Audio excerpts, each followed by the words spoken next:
Friends welcome back to our video. इस video ਦੇ ਵਿੱਚ फ्रेंड्स ਤੁਹਾਡੇ ਨਾਲ ਜਿਹੜਾ ਟੌਪਿਕ ਡਿਸਕਸ ਕਰਨ ਲੱਗੇ ਆ ਨੋਵੇਸ਼ਨ ਵਰਸਸ ਅਲਟਰੇਸ਼ਨ ਦਾ ਡਿਫਰੈਂਸ।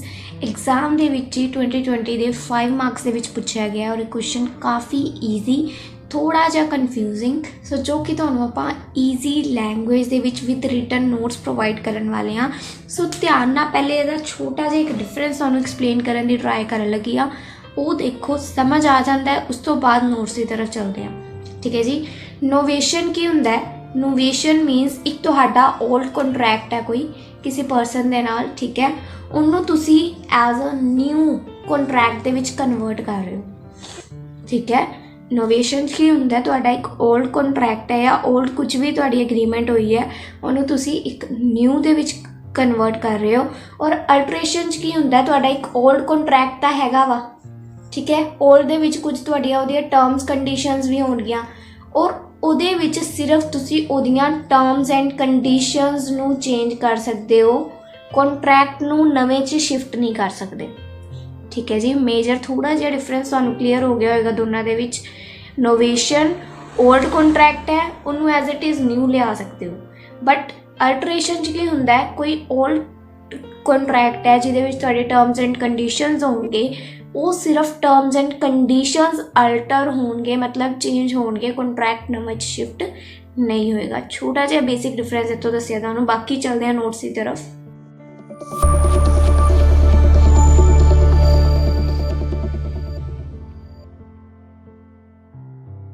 सो फ्रेंड्स क्वेश्चन देख सकते हो 2020 ਦੇ ਵਿੱਚ 5 ਮਾਰਕਸ ਦੇ ਵਿੱਚ ਆਇਆ, ਜਿੱਦਾਂ ਕਿ ਮੈਂ ਤੁਹਾਨੂੰ ਕਿਹਾ। क्वेश्चन ਕੀ ਆਇਆ, ਡਿਫਰੈਂਸ ਬਿਟਵੀਨ ਨੋਵੇਸ਼ਨ ਐਂਡ ਅਲਟਰੇਸ਼ਨ। ਬਹੁਤ ਈਜ਼ੀ ਲੈਂਗੁਏਜ ਦੇ ਵਿੱਚ ਤੁਹਾਨੂੰ ਇਹ ਕੁਐਸਚਨ ਮੈਂ ਸਮਝਾਉਣ ਵਾਲੀ ਹਾਂ। ਅਗਰ ਤੁਸੀਂ ਮੇਰਾ ਇੱਕ ਇੱਕ ਵਰਡ ਧਿਆਨ ਨਾਲ ਸੁਣਨ ਵਾਲੇ ਹੋ ਤਾਂ ਤੁਹਾਨੂੰ ਇਹ ਕੁਐਸਚਨ ਬਹੁਤ ਈਜ਼ੀ ਤਰੀਕੇ ਨਾਲ ਐਕਸਪਲੇਨ ਹੋ ਜਾਏਗਾ ਔਰ ਤੁਹਾਨੂੰ ਸਟੱਡੀ ਕਰਨ 'ਚ ਪਹਿਲੀ ਵਾਰੀ ਇੰਟਰਸਟ ਆਏਗਾ। ਸੋ ਦੇਖਦੇ ਹਾਂ ਕੀ ਚੀਜ਼ ਹੈ ਇਹਦੇ ਬਾਰੇ। ਦੇਖੋ, ਨੋਵੇਸ਼ਨ ਤੇ alteration are 2 different types of contract ਹੈ, ਜਿਹਦਾ ਕਿ ਤੁਹਾਨੂੰ ਮੈਂ ਸਟਾਰਟਿੰਗ 'ਚ ਥੋੜਾ ਜਿਹਾ ਇਹਦਾ मीनिंग ਦਾ ਹਿੰਟ ਦਿੱਤਾ ਨਾ। ਸੋ ਉਸੇ ਤਰ੍ਹਾਂ ਲਿਖਿਆ ਕਿ ਦੋਨੇ ਹੀ 2 ਡਿਫਰੈਂਟ ਟਾਈਪ ਦੇ ਕੰਟਰੈਕਟਸ ਨੇ ਇਨ ਵਿਚ ਪਾਰਟੀਜ਼ ਐਗਰੀ ਟੂ ਚੇਂਜ। ਦੋਨੇ ਜਿਨ੍ਹਾਂ ਵਿੱਚ ਪਾਰਟੀਜ਼ ਖੁਦ ਤੋਂ ਐਗਰੀ ਹੁੰਦੀਆਂ ਨੇ ਕਿ ਉਹਨਾਂ ਨੇ ਇਹਦੀ ਟਰਮਸ ਐਂਡ ਕੰਡੀਸ਼ਨਸ ਨੂੰ ਚੇਂਜ ਕਰਨਾ ਹੈ ਕੰਟਰੈਕਟ ਦੀ, ਠੀਕ ਹੈ ਨਾ। ਦੋਨੋਂ ਪਾਰਟੀਜ਼ ਦੀ ਐਗਰੀਮੈਂਟ ਜੇ ਦੋਨੇ ਪਾਰਟੀਜ਼ ਐਗਰੀ ਕਰਨਗੀਆਂ ਤਦ ਹੀ ਓਲਡ ਕੰਟਰੈਕਟ ਨਿਊ 'ਚ ਕਨਵਰਟ ਹੋਏਗਾ, ਜਾਂ ਉਹਦੀ ਟਰਮਸ ਐਂਡ ਕੰਡੀਸ਼ਨ ਹੈ ਉਹ ਚੇਂਜ ਹੋਣਗੀਆਂ ਓਲਡ ਟੂ ਨਿਊ ਤਾਂ ਹੀ ਜਾਏਗਾ ਨਾ ਉਹ, ਜੇ ਦੋਵੇਂ ਪਾਰਟੀਜ਼ ਐਗਰੀ ਕਰ ਰਹੀਆਂ ਨੇ। ਔਰ ਅਗਰ ਉਹਨਾਂ ਨੇ ਉਹਦੀ ਟਰਮਸ ਕੰਡੀਸ਼ਨ ਚੇਂਜ ਕਰਨੀਆਂ ਨੇ ਤਾਂ ਵੀ ਦੋਵੇਂ ਪਾਰਟੀਜ਼ ਦੀ ਰਜ਼ਾਮੰਦੀ ਹੋਣੀ ਜ਼ਰੂਰੀ ਹੈ, ਠੀਕ ਹੈ ਜੀ। ਸੋ ਉਹੀ ਇੱਥੇ ਲਿਖਿਆ ਹੋਇਆ ਵਾ ਕਿ ਕੰਟਰੈਕਟ ਦੇ ਵਿੱਚ ਕੀ ਹੈ ਕਿ ਕੰਟਰੈਕਟ ਦੇ ਵਿੱਚ ਦੋਨੇ ਪਾਰਟੀਜ਼ ਦਾ ਐਗਰੀ ਹੋਣਾ ਬਹੁਤ ਜ਼ਰੂਰੀ ਹੈ, ਠੀਕ ਹੈ। Main difference between these two is that in novation the original contract is terminated and a new one is created। ਜੋ ਮੈਂ ਤੁਹਾਨੂੰ ਸਟਾਰਟਿੰਗ 'ਚ ਦੱਸਿਆ, ਨੋਵੇਸ਼ਨ ਦੇ ਵਿੱਚ ਕੀ ਹੁੰਦਾ ਹੈ, ਨੋਵੇਸ਼ਨ ਦੇ ਵਿੱਚ ਕੀ ਹੁੰਦਾ ਹੈ, ਜਿਹੜਾ ਓਰੀਜਨਲ ਕੰਟਰੈਕਟ ਹੈ ਉਹ ਟਰਮੀਨੇਟ ਮਤਲਬ ਖਤਮ ਹੋ ਜਾਏਗਾ, ਉਹਦੀ ਜਗ੍ਹਾ ਇੱਕ ਨਿਊ ਵਨ ਕ੍ਰੀਏਟ ਕੀਤਾ ਜਾਏਗਾ, ਨਿਊ ਕੰਟਰੈਕਟ ਕ੍ਰੀਏਟ ਹੋ ਜਾਏਗਾ, ਠੀਕ ਹੈ ਜੀ। But whereas in alteration ਦੇ ਵਿੱਚ ਕੀ ਹੁੰਦਾ ਹੈ, ਓਨਲੀ ਦੀ ਟਰਮਸ ਜਿਹੜੀਆਂ ਉਹਦੀਆਂ ਕੰਡੀਸ਼ਨਸ ਨੇ ਕੰਟਰੈਕਟ ਦੀਆਂ are change but not its terminated. Contract ਨਹੀਂ ਚੇਂਜ ਹੁੰਦਾ, ਸਿਰਫ ਉਹਦੀਆਂ ਟਰਮਸ ਐਂਡ ਕੰਡੀਸ਼ਨਸ ਜਿਹੜੀਆਂ ਨੇ ਉਹ ਚੇਂਜ ਹੁੰਦੀਆਂ ਨੇ। ਸੋ ਆਈ ਹੋਪ ਥੋੜੀ ਕਲੈਰਿਟੀ ਹੋ ਰਹੀ ਹੋਏਗੀ ਜੋ ਮੈਂ ਸਮਝਾਉਣ ਦੀ ਕੋਸ਼ਿਸ਼ ਕਰ ਰਹੀ ਹਾਂ। ਹੁਣ ਦੇਖੋ, ਇਨੋਵੇਸ਼ਨ ਜਿਹੜਾ ਫਰੈਸ਼ ਕੰਟਰੈਕਟ ਹੈ ਇਜ਼ ਬਿਟਵੀਨ, ਨੋਵੇਸ਼ਨ ਹੈ ਉਹਦੇ ਵਿੱਚ ਇੱਕ ਓਲਡ ਕੰਟਰੈਕਟ ਹੈ ਉਹਨੂੰ ਆਪਾਂ ਨਿਊ 'ਚ ਕਨਵਰਟ ਕਰ ਸਕਦੇ ਹਾਂ। ਸੋ ਹੋ ਸਕਦਾ ਹੈ ਪਾਰਟੀਜ਼ ਵੀ ਚੇਂਜ ਹੋ ਜਾਣ, ਠੀਕ ਹੈ ਨਾ, ਪੁਰਾਣੀ ਪਾਰਟੀਜ਼ ਤੋਂ ਨਿਊ ਪਾਰਟੀਜ਼ 'ਚ ਕਨਵਰਟ ਹੋ ਜਾਣ। ਸੋ ਦੇਖੋ, innovation fresh contract is between new parties ਵਿੱਚ ਵੀ ਹੋ ਸਕਦਾ ਹੈ, ਸੇਮ ਪਾਰਟੀਜ਼ ਵਿੱਚ ਵੀ ਹੋ ਸਕਦਾ ਹੈ ਜਿਹੜੀਆਂ ਓਲਡ ਨੇ, ਔਰ 1 ਨਿਊ ਤੇ 1 ਓਲਡ ਪਰਸਨ ਜਾਂ ਪਾਰਟੀ ਵੀ ਹੋ ਸਕਦੀ ਹੈ। ਇੱਕ ਨਵਾਂ ਪਾਰਟੀ ਆ ਗਈ, ਇੱਕ ਪੁਰਾਣੀ ਰਹਿ ਗਈ, ਠੀਕ ਹੈ। ਸੋ ਇਹ ਨੋਵੇਸ਼ਨ ਦੇ ਵਿੱਚ ਹੋ ਸਕਦਾ ਹੈ, ਬਟ ਅਲਟਰੇਸ਼ਨ ਦੇ ਵਿੱਚ ਇਹ ਚੀਜ਼ ਨਹੀਂ ਹੋ ਸਕਦੀ। ਅਲਟਰੇਸ਼ਨ 'ਚ ਪਾਰਟੀਜ਼ ਉਹੀ ਰਹਿਣਗੀਆਂ, ਸਿਰਫ ਕੰਟਰੈਕਟ ਮੋਡੀਫਾਈ ਹੋਏਗਾ, ਟਰਮਸ ਐਂਡ ਕੰਡੀਸ਼ਨਸ ਮੋਡੀਫਾਈ ਹੋਣਗੇ, ਠੀਕ ਹੈ ਜੀ। ਹੁਣ ਦੇਖੋ, as against in case of alteration there is no change in the parties to contract। Alteration ਦੇ ਵਿੱਚ ਜਿੱਦਾਂ ਮੈਂ ਤੁਹਾਨੂੰ ਦੱਸਿਆ ਇਨੋਵੇਸ਼ਨ ਦਾ ਲਿਖਤਾ ਆਪਾਂ, ਨੋਵੇਸ਼ਨ ਦੇ ਵਿੱਚ ਪਾਰਟੀਜ਼ ਚੇਂਜ ਹੋ ਸਕਦੀ ਹੈ ਬਟ ਅਲਟਰੇਸ਼ਨ ਦੇ ਵਿੱਚ ਕੋਈ ਪਾਰਟੀ ਚੇਂਜ ਨਹੀਂ ਹੋਏਗੀ। ਠੀਕ ਹੈ ਜੀ, ਇਹ ਤਾਂ ਹੋ ਗਏ ਇਹਦੇ ਕੁਝ ਪੁਆਇੰਟਸ। ਹੁਣ ਚੱਲਦੇ ਆ ਇਹਦੇ ਡਿਫਰੈਂਸ ਦੀ ਤਰਫ। ਸੋ ਫਰੈਂਡਸ, ਸਕਰੀਨ ਦੇ ਉੱਪਰ ਤੁਹਾਡੇ ਕੋਲ ਇਹਦਾ ਡਿਫਰੈਂਸ ਸ਼ੋ ਹੋ ਰਿਹਾ ਹੈ, ਧਿਆਨ ਨਾਲ ਦੇਖਣਾ। ਕਾਫੀ ਈਜ਼ੀ ਡਿਫਰੈਂਸ ਹੈ, ਜਿੱਦਾਂ ਕਿ ਇਹਦਾ ਮੀਨਿੰਗ ਈਜ਼ੀ ਸੀ। ਫਰਸਟ ਹੈ ਨੋਵੇਸ਼ਨ ਦਾ ਮੀਨਿੰਗ, ਜੋ ਕਿ ਮੈਂ ਲਿਖ ਰੱਖਿਆ। ਠੀਕ ਹੈ, ਸੋ ਉਹਦਾ ਤੁਸੀਂ ਦੇਖ ਸਕਦੇ ਹੋ ਕੀ ਲਿਖਿਆ ਹੈ, when the parties give their consent, ਮਤਲਬ ਉਹਨਾਂ ਨੇ ਜਦੋਂ ਆਪਣੀ ਸਹਿਮਤੀ ਦੇਤੀ। ਠੀਕ ਹੈ, to substitute the old contract, ताकि वो सब्सटीट्यूट मतलब चेंज कर सकन old contract with new one. So ਉਹਨੂੰ ਅਸੀਂ ਕੀ ਕਹਿੰਦੇ, इट इज़ कॉल्ड नोवेशन। ठीक है जी, ਜਦੋਂ ਉਹਨਾਂ ਨੇ ਆਪਣਾ ਕੰਸੈਂਟ ਮਤਲਬ ਪਾਰਟੀਜ਼ ਨੇ ਆਪਣੀ ਸਹਿਮਤੀ ਦੇਤੀ ਕਿ ਤੁਸੀਂ ਨਿਊ ओल्ड कॉन्ट्रैक्ट ਨੂੰ ਨਿਊ ਵਨ 'ਚ ਕਨਵਰਟ ਕਰ ਦਿਓ, ਸੋ ਉਹਨੂੰ ਆਪਾਂ ਕਹਿੰਦੇ ਆ ਨੋਵੇਸ਼ਨ। ठीक है जी, बट अल्टरेशन की होंदा है, अल्टरेशन रेफर्स टू मोडिफाई या रिवाइज करना उस कॉन्ट्रैक्ट की टर्म्स ते conditions no of the contract with the consent. ਇਹਦੇ 'ਚ ਵੀ ਇਹ ਨਹੀਂ ਹੈ ਕਿ ਟਰम्स ਤੇ ਕੰਡੀਸ਼ਨ ਚੇਂਜ ਕਰਨੀ ਹੈ ਤੇ ਦੋਨੇ ਪਾਰਟੀਜ਼ ਦੀ ਰਜ਼ਾਮੰਦੀ ਨਹੀਂ ਹੋਣੀ ਚਾਹੀਦੀ। ਕੰਸੈਂਟ ਦੋਨਾਂ ਵਿੱਚ ਇੰਪੋਰਟੈਂਟ ਹੈ, ਦੋਨਾਂ ਪਾਰਟੀਜ਼ ਦੀ ਕੰਸੈਂਟ ਹੋਣੀ ਬਹੁਤ ਜ਼ਰੂਰੀ ਹੈ। ਸੋ ਇਹਨੂੰ ਆਪਾਂ ਕਹਿ ਦਾਂਗੇ ਅਲਟਰੇਸ਼ਨ ਹੈ ਜੀ। ठीक है जी, पार्टीज़ ਕਿਹੜੀਆਂ ਹੋ ਸਕਦੀਆਂ ਨੇ ਇਹਨਾਂ ਵਿੱਚ। ਨੋਵੇਸ਼ਨ ਦੇ ਵਿੱਚ ਪਾਰਟੀਜ਼ ਸੇਮ ਵੀ ਹੋ ਸਕਦੀਆਂ ਨੇ ਕਿਉਂਕਿ ਕੰਟਰੈਕਟ ਚੇਂਜ ਹੋ ਸਕਦੀ ਹੈ ਪਾਰਟੀਜ਼ ਡਿਫਰੈਂਟ ਹੋਣ। ਠੀਕ ਹੈ ਜੀ, ਬਟ ਅਲਟਰੇਸ਼ਨ ਦੇ ਵਿੱਚ parties remain same, parties change ਨਹੀਂ ਹੋਣਗੀਆਂ। ਠੀਕ ਹੈ, ਉਸ ਤੋਂ ਬਾਅਦ ਟਰਮਸ ਐਂਡ ਕੰਡੀਸ਼ਨਸ। ਇੱਧਰ ਦੇਖੋ, देयर मे और may not be any changes in the terms and conditions of the contract। ਇਹਦੇ ਵਿੱਚ ਟਰਮਸ ਐਂਡ ਕੰਡੀਸ਼ਨ 'ਚ ਕੋਈ ਚੇਂਜਸ ਨਹੀਂ ਕੀਤੇ ਜਾਂਦੇ ਕੰਟਰੈਕਟ ਤੇ, ਬਟ ਅਲਟਰੇਸ਼ਨ ਦੇ ਵਿੱਚ ਚੇਂਜਸ ਹੁੰਦੇ ਹੀ ਟਰਮਸ ਐਂਡ ਕੰਡੀਸ਼ਨਸ ਦੇ ਵਿੱਚ ਨੇ। Changes in the terms and conditions the contract R always present. ਇਹਦੇ 'ਚ ਹਮੇਸ਼ਾ ਹੀ ਟਰਮਸ ਐਂਡ ਕੰਡੀਸ਼ਨ ਚੇਂਜ ਹੋਣਗੀਆਂ, ਇਹਦੇ ਵਿੱਚ ਕੰਟਰੈਕਟ ਚੇਂਜ ਹੋ ਜਾਏਗਾ ओल्ड टू न्यू। पॉइंट देख सकते हो friends, substitution of the new contract. Substitution new contract ਦਾ ਸਬਸਟੀਟਿਊਸ਼ਨ। ਨੋਵੇਸ਼ਨ ਦੇ ਵਿੱਚ ਕੀ ਹੈ ਜੀ, new contract takes the place of old contract. ਨਵੇਂ ਕੰਟਰੈਕਟ ਦਾ ਸਬਸਟੀਟਿਊਟ ਕੌਣ ਹੁੰਦਾ, ਕਿਹਦੇ ਨਾਲ ਚੇਂਜ ਹੁੰਦਾ ਹੈ, ਪੁਰਾਣੇ ਕੰਟਰੈਕਟ ਦੇ ਨਾਲ। ਔਰ ਅਲਟਰੇਸ਼ਨ ਦੇ ਵਿੱਚ ਕੀ ਹੁੰਦਾ ਹੈ, it may not always involve substitution. ਇਹਦੇ 'ਚ ਹਮੇਸ਼ਾ ਸਬਸਟੀਟਿਊਸ਼ਨ ਇਨਵੋਲਵ ਨਹੀਂ ਹੁੰਦਾ। ਕਿੱਦਾਂ, ਕਿਉਂਕਿ ਇਹਦੇ 'ਚ ਆਪਾਂ ਸਿਰਫ ਕੀ ਚੇਂਜ ਕਰ ਰਹੇ ਹਾਂ, ਉਹਦੀਆਂ ਟਰਮਸ ਐਂਡ ਕੰਡੀਸ਼ਨਸ। ਕੰਟਰੈਕਟ ਤੇ ਆਪਾਂ ਇਹਦੇ 'ਚ ਚੇਂਜ ਕਰ ਹੀ ਨਹੀਂ ਰਹੇ, ਸੋ ਸਬਸਟੀਟਿਊਸ਼ਨ ਦਾ ਸਵਾਲ ਪੈਦਾ ਹੀ ਨਹੀਂ ਹੁੰਦਾ। ਸਬਸਟੀਟਿਊਸ਼ਨ ਕਿੱਦਾਂ ਆਏਗਾ, new contract, substitution of the new contract. Substitute ਕੀਤਾ ਜਾ ਰਿਹਾ ਕਿਸੇ ਪੁਰਾਣੀ ਚੀਜ਼ ਨੂੰ ਨਵੇਂ ਕੰਟਰੈਕਟ ਦੇ ਨਾਲ।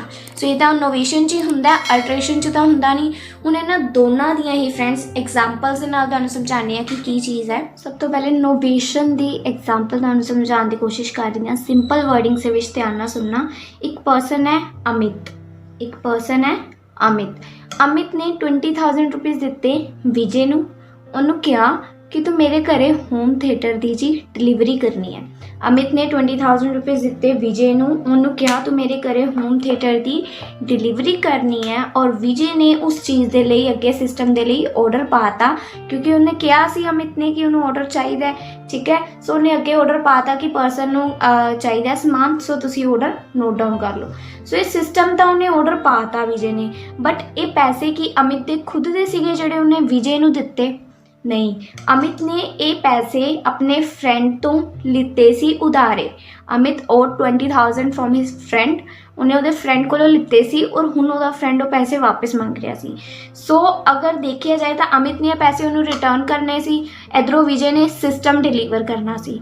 ਸੋ ਕੀ ਆਪਸ਼ਨ ਸੀ ਕਿ ਸਿੱਧਾ ਹੀ ਇਹ ਸਿਸਟਮ ਇਹਨਾਂ ਦੀ ਕੰਸੈਂਟ ਦੇ ਨਾਲ, ਰਜ਼ਾਮੰਦੀ ਦੇ ਨਾਲ, ਸਹਿਮਤੀ ਦੇ ਨਾਲ ਉਹਦੇ ਫਰੈਂਡ ਦੇ ਘਰੇ ਡਿਲੀਵਰ ਹੋਵੇ ਔਰ ਜਿਹੜੇ ਬਾਕੀ ਦੇ ਬਚਦੇ ਚਾਰजेस ਨੇ ਉਹਦਾ ਫਰੈਂਡ ਅੱਗੋਂ ਵਿਜੇ ਨੂੰ ਪੇ ਕਰੇ। ਠੀਕ ਹੈ, ਇਹੀ ਬਣਦਾ ਨਾ। ਸੋ ਇਹੀ ਐਗਜ਼ਾਮਪਲ ਤੁਹਾਡੀ ਇਨੋਵੇਸ਼ਨ ਤੇ ਹੈ। ਅਮਿਤ ਨੇ ਕੁਝ ਆਰਡਰ ਕੀਤਾ, ਵਿਜੇ ਨੂੰ ਕਿਹਾ ਮੰਗਵਾ ਦੇ, ਅੱਗੋਂ ਸਿਸਟਮ ਦਾ ਆਰਡਰ ਆ ਗਿਆ, ਬਟ ਹਜੇ ਸਿਸਟਮ ਦੀ ਡਿਲੀਵਰੀ ਨਹੀਂ ਹੋਈ। ਔਰ ਉਹ ਪੈਸੇ ਅਗਰ ਦੇਖਿਆ ਜਾਵੇ ਤਾਂ ਵਿਜੇ ਨੇ ਕਿਸੇ ਨੂੰ ਦੇਣੇ, ਅਮਿਤ ਨੇ ਕਿਸੇ ਨੂੰ ਦੇਣੇ ਸੀਗੇ। ਸੋ ਉਹਦੇ ਕਰਕੇ ਜਿਹੜਾ ਇਹਨਾਂ ਦੀ ਕੰਸੈਂਟ ਦੇ ਨਾਲ, ਇਹਨਾਂ ਦੋਨਾਂ ਦੀ ਰਜ਼ਾਮੰਦੀ ਤੋਂ ਬਿਨਾਂ ਇਹ ਸਿਸਟਮ ਹੈ ਜਿਹੜਾ ਉਹਦੇ ਫਰੈਂਡ ਦੇ ਘਰ ਡਿਲੀਵਰ ਨਹੀਂ ਹੋ ਸਕਦਾ ਸੀ, ਕਿਉਂਕਿ ਕੰਟਰੈਕਟ ਇਹਨਾਂ ਦੋਨਾਂ ਦੇ ਵਿੱਚ ਹੋਇਆ। ਇੰਨੇ ਇਹਨੂੰ ਪੈਸੇ ਦਿੱਤੇ ਨੇ ਕਿ ਸਮਾਨ ਮੰਗਵਾ ਦੇ। ਜਦ ਤੱਕ ਕਿ ਦੋਨੇ ਰਜ਼ਾ ਨਹੀਂ ਨੇ, ਸਹਿਮਤੀ ਨਹੀਂ ਹੈ, ਸਿਸਟਮ ਇਹਦੇ ਫਰੈਂਡ ਦੇ ਘਰ नहीं हो सकता। बट अगर दोनों सहमत ने, कंसेंट है, सो अमित का सबस्टिट्यूट कौन हो गया जी? अमित का फ्रेंड। ਅਮਿਤ ਦਾ ਸਬਸਟੀਟਿਊਟ ਕੌਣ ਹੋ ਗਿਆ, ਉਹਦਾ ਫਰੈਂਡ। ਸੋ ਸਿੰਪਲੀ ਇਹ ਜਿਹੜੀ ਐਗਜ਼ਾਮਪਲ ਸਾਡੀ ਹੁੰਦੀ ਹੈ ਨੋਵੇਸ਼ਨ ਦੀ ਕਿ ਸਬਸਟੀਟਿਊਟ ਦੇ ਨਾਲ ਚੇਂਜ ਹੋ ਜਾਂਦਾ ਹੈ old contract to new one. Amit change ਹੋ ਗਿਆ ਉਹਦੇ ਫਰੈਂਡ ਦੇ ਨਾਲ। ਸੋ ਇਹਦੀ ਐਗਜ਼ਾਮਪਲ ਤੁਹਾਨੂੰ ਮੈਂ ਰਿਟਨ 'ਚ ਵੀ ਦਿਖਾਉਂਦੀ ਹਾਂ। ਪਹਿਲੇ ਆਪਾਂ ਅਲਟਰੇਸ਼ਨ ਦੀ ਹੁਣ ਦੇਖ ਲੈਂਦੇ ਹਾਂ ਇੱਕ ਵਾਰੀ ਥੋੜੀ ਕਲੈਰਿਟੀ ਦੇ ਲਈ। ਅਗਲੀ ਜਿਹੜੀ ਤੁਹਾਨੂੰ ਐਗਜ਼ਾਮਪਲ ਕਰਵਾ ਰਿਹਾ ਉਹ ਹੈ ਅਲਟਰੇਸ਼ਨ ਦੀ। ਧਿਆਨ ਨਾਲ ਦੇਖਣਾ, ਮਿਸਟਰ ਜੈਨ ਨੇ ਜੋ ਕਿ ਇੱਕ ਨੇ ਇਵੈਂਟ ਮੈਨੇਜਰ, ਠੀਕ ਹੈ। ਇੱਕ ਪਰਸਨ ਹੈ ਮਿਸਟਰ ਰਾਓ। ਮਿਸਟਰ ਜੈਨ ਤੇ ਮਿਸਟਰ ਰਾਓ ਦਾ ਇੱਕ ਕੰਟਰੈਕਟ ਹੋਇਆ ਜਿਹਦੇ ਵਿੱਚ ਮਿਸਟਰ ਜੈਨ ਨੇ ਮਿਸਟਰ ਰਾਓ ਦੀ ਡਾਟਰ ਦੀ ਵੈਡਿੰਗ ਨੂੰ ਆਰਗੇਨਾਈਜ਼ ਕਰਨਾ ਸੀ ਜਾਂ ਇਵੈਂਟ ਮੈਨੇਜ ਕਰਨਾ ਸੀ। ਇਵੈਂਟ ਮੈਨੇਜਰ ਸੀ ਨਾ mister Jain is an event manager. So ਇਹਨਾਂ ਦਾ ਇੱਕ ਕੰਟਰੈਕਟ ਹੋਇਆ, ਬਟ ਡਿਊ ਟੂ ਲੋਕਡਾਊਨ, ਇੱਥੇ ਵੀ ਲੋਕਡਾਊਨ ਨੇ ਪਿੱਛਾ ਨਹੀਂ ਛੱਡਿਆ ਤੁਹਾਡਾ ਜੀ।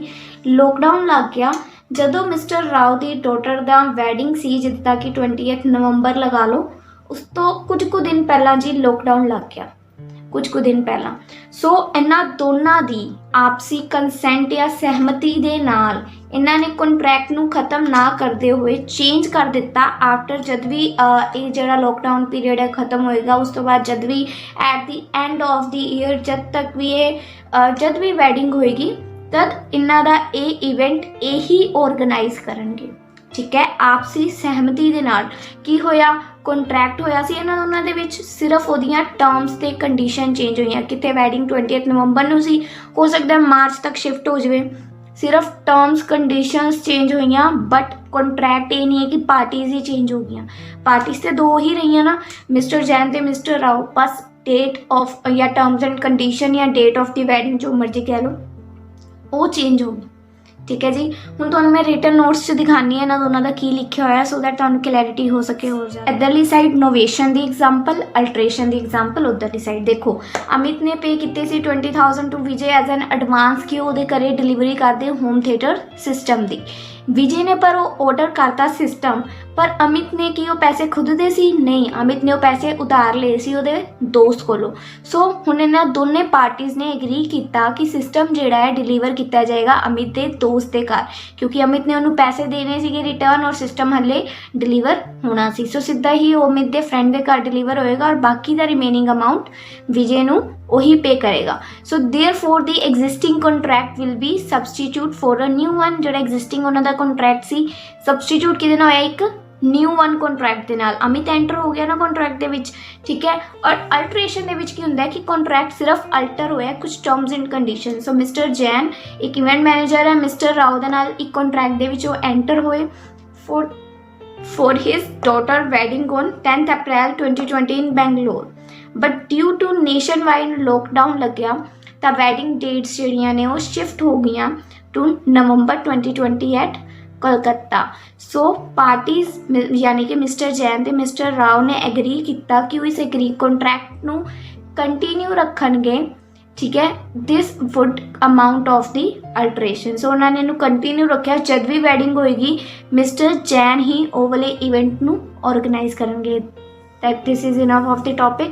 ਸੋ ਇਹ ਕੁਝ ਐਗਜ਼ਾਮਪਲਸ ਨੋਵੇਸ਼ਨ ਤੇ ਅਲਟਰੇਸ਼ਨ ਦੀਆਂ ਜਿਹੜਾ ਇੱਕ ਟੌਪਿਕ ਹੈ ਜਿਹੜਾ ਤੁਹਾਨੂੰ ਐਗਜ਼ਾਮ ਦੇ ਵਿੱਚ ਪੁੱਛਿਆ ਜਾਂਦਾ ਹੈ। ਸੋ ਥੋੜ੍ਹੀ ਜਿਹੀ ਲਿਟਲ ਬਿਟ ਕਨਫਿਊਜ਼ਨ ਹੋ ਜਾਂਦੀ ਹੈ ਸਟੂਡੈਂਟਸ ਨੂੰ, ਜਿਹਦੀ ਵਜ੍ਹਾ ਨਾਲ ਕਈ ਵਾਰੀ ਇਸ ਨੂੰ ਅਟੈਂਪਟ ਨਹੀਂ ਕਰਦੇ। ਕਈ ਬੱਚੇ ਇਸ ਕੁਐਸਚਨ ਨੂੰ ਘਰੋਂ ਪੜ੍ਹ ਕੇ ਨਹੀਂ ਗਏ ਹੁੰਦੇ ਕਿਉਂਕਿ ਉਹਨਾਂ ਨੂੰ ਲੱਗਦਾ ਆਊਟ ਆਫ ਦੀ ਸਿਲੇਬਸ ਕੁਝ ਇੱਦਾਂ ਦਾ ਜਾਂ ਸਾਡਾ ਚੋਇਸ 'ਚ ਨਿਕਲ ਜਾਏਗਾ, ਬਟ ਕਾਫੀ ਈਜ਼ੀ ਟੌਪਿਕ ਹੈ।